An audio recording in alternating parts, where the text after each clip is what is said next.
Hello everyone, welcome to lecture 6 of CS 1033 Programming Fundamentals. The topic of this lecture is functions.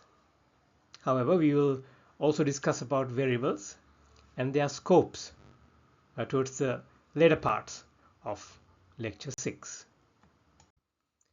So far in this lecture series in Programming Fundamentals, we have covered the basic data types, how to take input from a user and then show output. We have talked about operators. We have talked about conditional control structures such as if-else blocks. We have looked at loop control structures such as for and while loops, and also about basic data structures such as lists and numbers and also strings. So all these topics are designed and ordered in this way so that it's easy for you to gradually grasp the concepts, so that now you are ready to learn a bit more advanced concepts. So it's a way to ease you into the programming fundamentals, right? The main concepts behind computer programming. So functions, the topic of this lecture, it's an extremely important topic in programming, not just in Python. You will realize this soon when you obviously get better at programming, when you build bigger programs, more complex programs, right? Here is an outline of the section that we are going to cover today. We will do first a small review exercise, and then we will talk about functions. We'll talk about why do we need functions, what is a syntax, how do we define functions, how do we create functions, how do we pass arguments or parameters into a function. If you want the function to do something, how do you pass those parameters, and then how can we return the outcomes of the function? If you get a function to do something, how do we get that function to give the expected output back to us? So how do we call a function? That's what you do, right? We call a function to get the output of that function. Also, towards the end, we will talk about variables. Variables have their own ways of behaving depending on where we access those variables, right? Where we define and where we access those variables. We have what we call global variables and local variables. So we will talk about those things and their meaning, how to use them, what are the differences. Also, towards the end, you should be aiming to have a good idea of how to create a function and how to use a function in improving the programs you write in general. Specifically, you should be able to create a function in Python and call that function from a Python program. And yes, you will also learn about scoping of variables, how different variables would be behaving in different ways depending on where we declare it. So let's do this exercise. I mean, you should do this exercise. Pause this video and read the exercise. Think how you would solve it, how you would implement it, right? How would you come up with the algorithm to implement this task? Then open your idle or any preferred editor and code that algorithm in Python. So I will not discuss the solution, but take this given list and then try to print the cumulative sum, right, as described in the task. Later, at the end of this lecture, I want you to come back to this and see how you would improve your solution by making it a function so that you can acquire the cumulative sum of any list of numbers. Right, so pause it and try it out. So what is a function? We can say that a function is a block of organized reusable code that is used to perform a single related action. We can write a function and then we can reuse that function as much as we want at different places of a program. And also we write functions to do a single action, a single activity, a single task. We should not write a function that is doing several unrelated tasks. Even if they are related, no, don't do it. Try to keep one function for one task. So that is the definition of a function. We can consider the function as a control structure. You probably remember that we talked about sequences initially, where code is executed in a sequence. Then we talked about going in different paths depending on a condition, if then else. Afterwards, we talked about looping, where we can go back to a sequence of code to restart, maybe with some different state. So all of these are control structures, giving us the ability to control the flow of the program, and we consider functions as another way of controlling the flow of the program. So if you look at this diagram here, when you have the main program that contains a function call, the interpreter will be executing the sequence of codes in the main program until you reach the function call here. Then it will hand over the control from the main program to the function. Execute the sequence of code inside the function, and at the end return to the main program where it left off. Sometimes carrying an outcome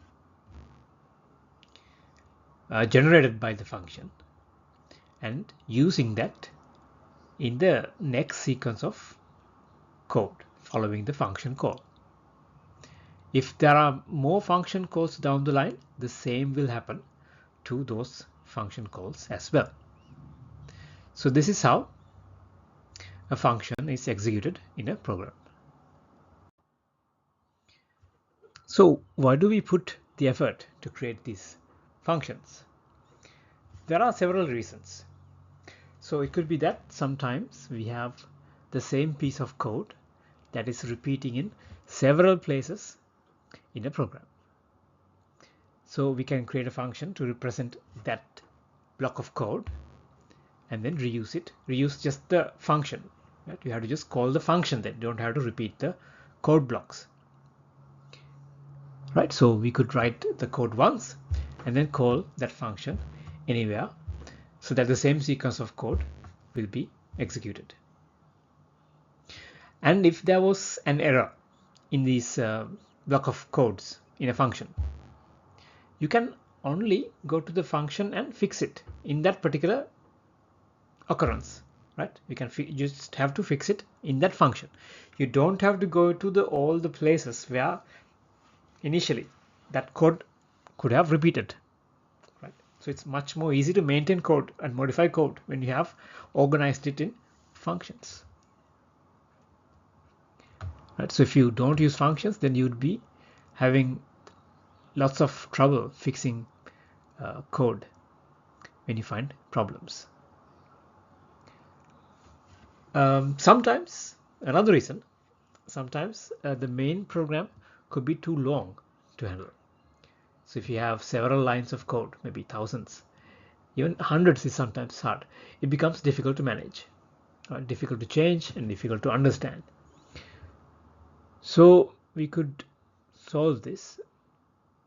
We can break the program into smaller modules and make each of these into sub-modules as functions in a meaningful manner. Right? Then it's much more manageable.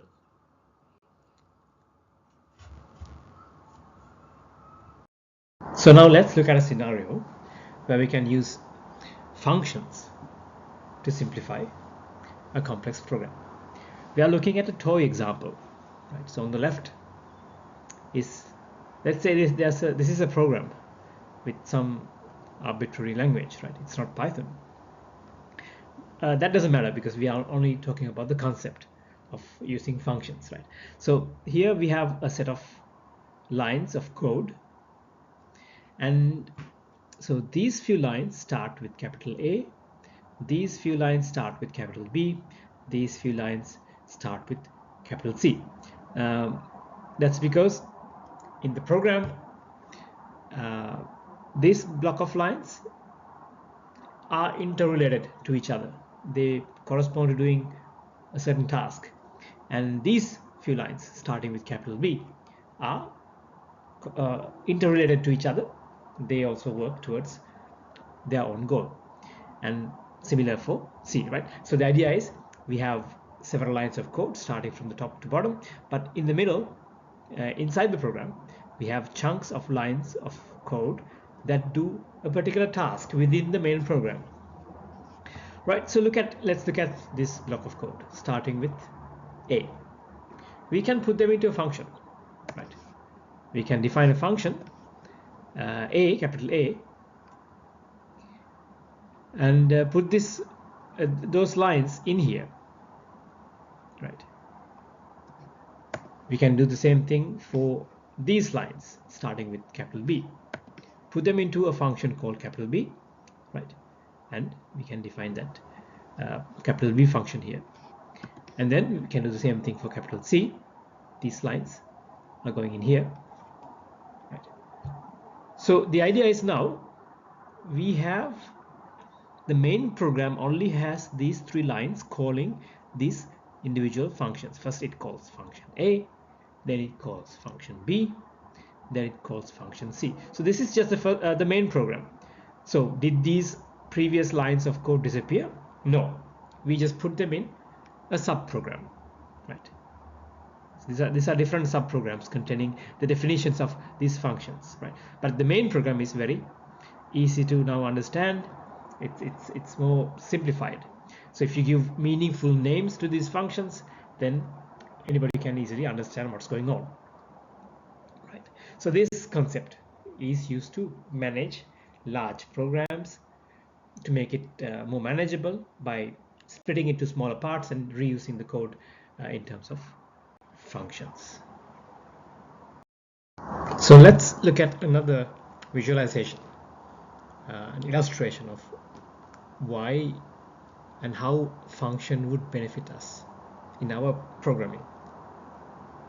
So look here, again we have some lines of code.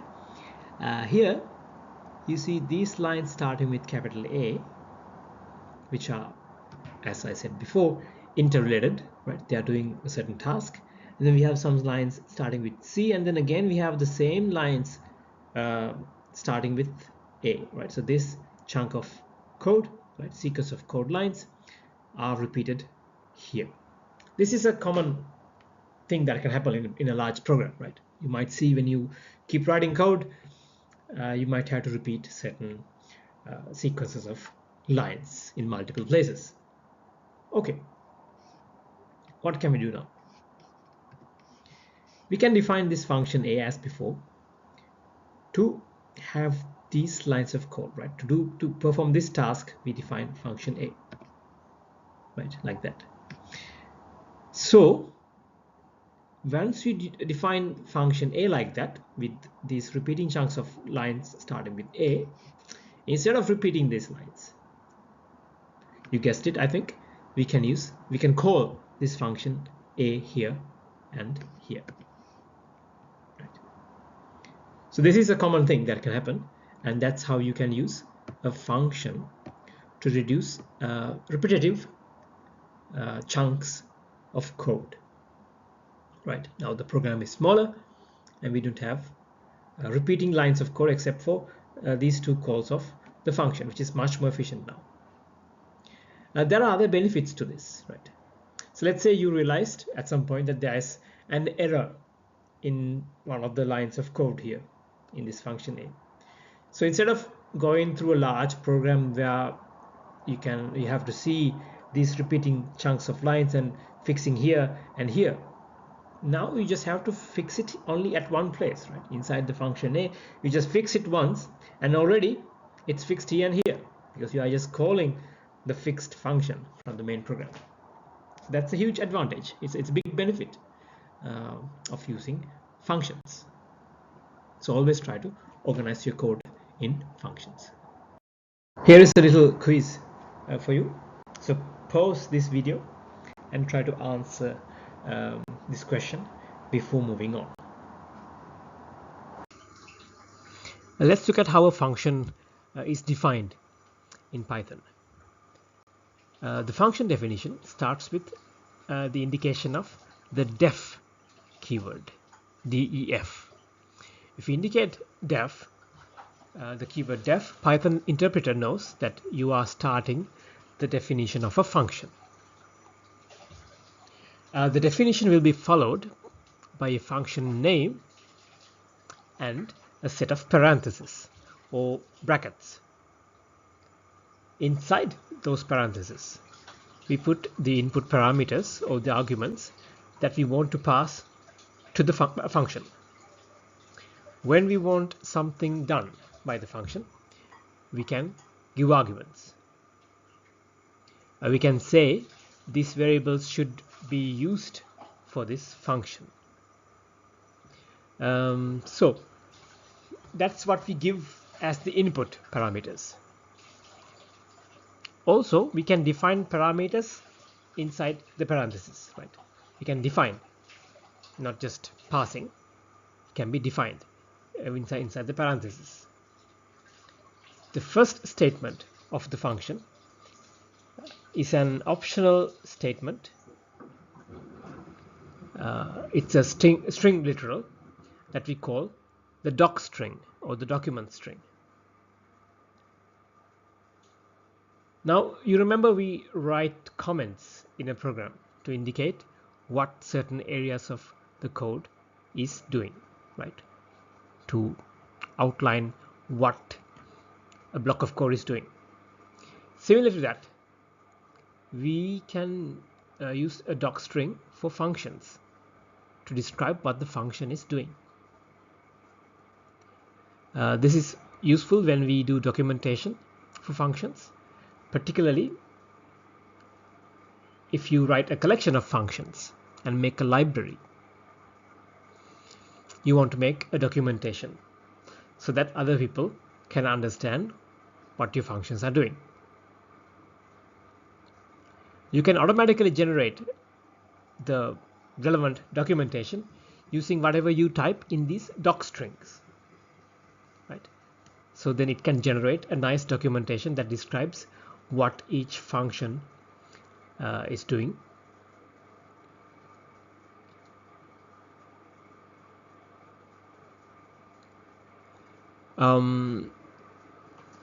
It's extremely important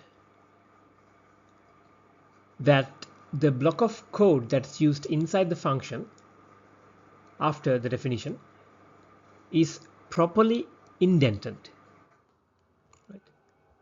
In Python, the indentation is what we use to define scopes. Probably you remember from the for loops, while loops, and if else.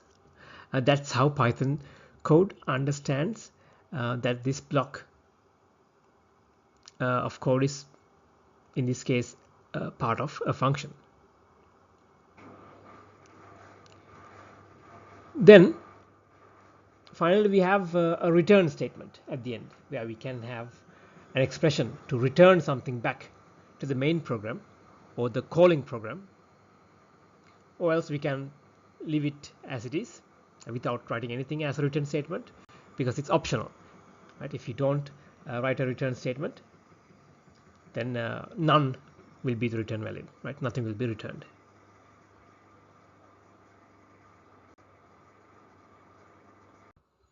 Let's look at the syntax of the function again.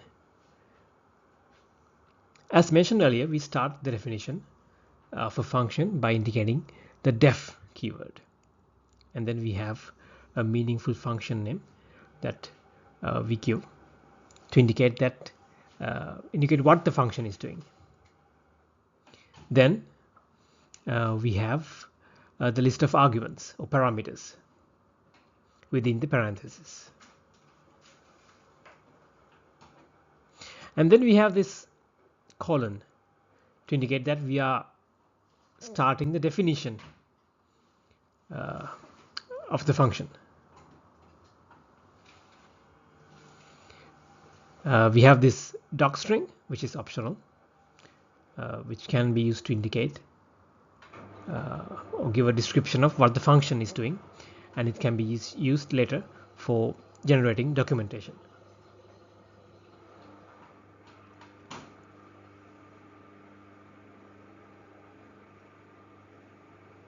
Note that within the function definition, the lines of code is each of the lines, right, are indented, right? So def starts here.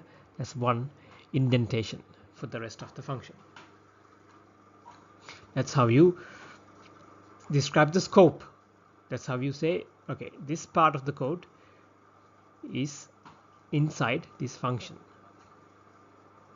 And finally, we have this optional return expression if you want to return something back to the main program. There's an example at the bottom. Here the name of the function is print me. We have a parameter or an argument that we are passing, which is str. The name is str, and then it is covered with parentheses. We have the colon to indicate that we are starting to define this function. In this case, we have a docstring saying what the function is doing. Right? It says this prints a passed string into this function. Right. We have only one line of code. It says print str. This will be executed within this function. The print statement is executed with the string that we pass an argument as an argument, right? So we actually just print this input argument within this function. We have a return statement that returns us to the main program. It does not return any particular value.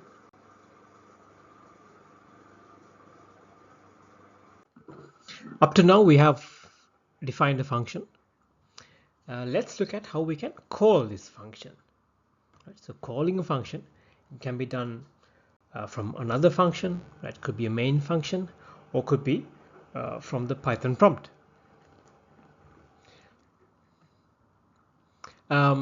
Here we have the same function that we looked at in the previous slide. So we are trying to call that function. Right? Print me, it's a function that we wrote in the previous slide. So let's see how we are calling this function. Right? So this is the function definition. This is first time we are calling the function with this string. I am the first call to user defined function. We are calling it again, print me, again the second call to the same function. Right? So we are calling that function print me twice, like this. So what will happen when you call this function? So the first time it's called, right, it will print this string. The second instance, when it's called with this argument string, it will print this string. So the first instance, it will be printing this part, this line, and then it will be printing this again, the second call to the same function. Let's use Python tutor in the next slide to visualize this. So let's use Python tutor to illustrate how Python executes function calls. Unfortunately, Python tutor only supports Python version 3.6 at this moment. So because of that, we only have that support, but for this example, that should not be a problem. So in this example, I have created the same function that you observed in the previous slide, where we have a function called printme defined with a parameter called str. So inside this function, I am printing the parameter that is passed to this function and then returning nothing. There are two calls to this function. In the first call, I am passing a string called I am the first call to user defined function, and in the second call, I am passing a string called again the second call to the same function. Let's see what happens when we execute this program. So before we get to that, let me show you. So in this area, you have the printing of the output of the program. So if there are any outputs of this program, it will be shown here. And in this area, we will observe how the memory is managed within Python during this execution of the program. The red arrow indicates the next line to execute, and there will be a light green arrow which denotes the line that has just been executed. Okay. So now that we are aware of the legend, let's see what happens when we execute this program. So you can see the next line to execute is the definition of this printme. So that is the next executable line in this program. So you can see here. And so let's see what happens when we click next.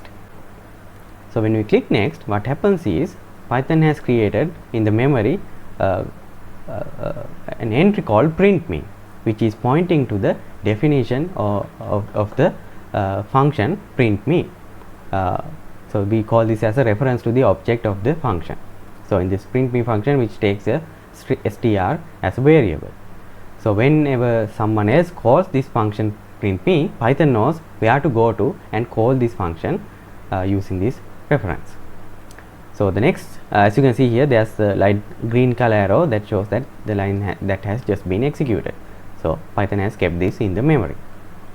So the next one to execute is the call to the function printme. So let's see what happens when we click next.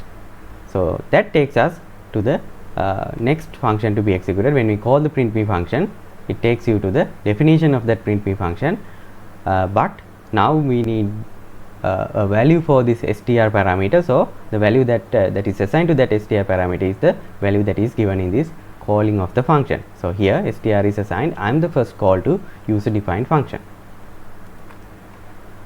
I'll click next. So what is supposed to happen is printing of this string or the str variable that is passed to this function. As you can see here in the output screen, that is what is exactly printed, and then I'm returning nothing.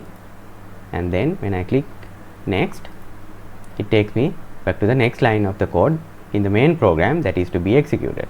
So you can see here the output is I am the first call to user defined function. In the second call to the printme function, let's see what happens. So again the str parameter is assigned again the second call to the same function, the string value that we pass as the second call to the function. And then when I click next, it goes to the next statement, which is the print statement of this string, and as we expect, the second string that was passed to the function gets printed here, and then I am returning nothing. So the return value is none, and then takes me back to the main program, which is the end of the program. So you can see here, this is how the program gets executed. So the output that we have got is I am the first call to user defined function, which is the first string that I pass into the first call of the function, and then again the second call to the same function, which is the second string that I have passed there. This is how Python executes function calls. This is the end of the first part of this lecture under the topic functions. Now we have a small exercise. Write a program to calculate the circumference of a circle and another function to calculate the area of a circle when the radius is given.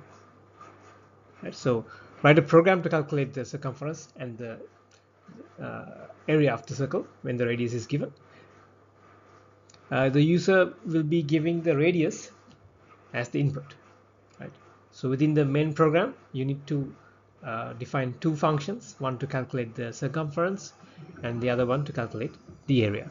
Right? Then the main program should be calling those two functions, taking the radius as an input from the user, and then output the area and the circumference of the particular circle.